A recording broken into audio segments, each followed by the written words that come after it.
Hi guys! Another unboxing na naman tayo. Life jacket dahil hindi tayo marunong lumangoy at gusto natin mag-dive pag uuwi tayo ng Japan. So, 2 peraso ang kinuha ko. Orange ang pinili ko guys dahil attract ang orange at ang ganda niya. Kasi nga, nung nagdaranak ako, orange talaga ang attract. Hindi compare sa green at saka sa blue. The best ang orange. So, ito yung small. Small kasi yung sa daranak. So, I hope na magkasya.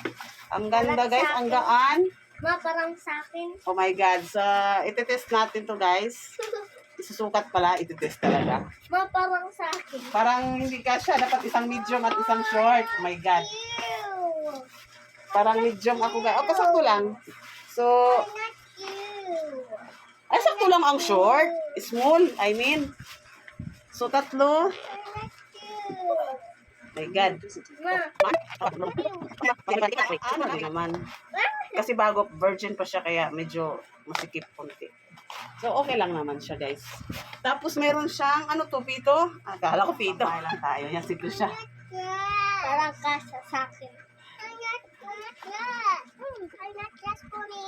I'm not just for me. Wait lang. Ah, ito siya. Ikabit natin to. Para pang lock. Mama, I'm not just for me. This is not a dress. Sabi ni Kelsey, dress daw. This is a life jacket. Yeah. So, i-connect natin siya dito.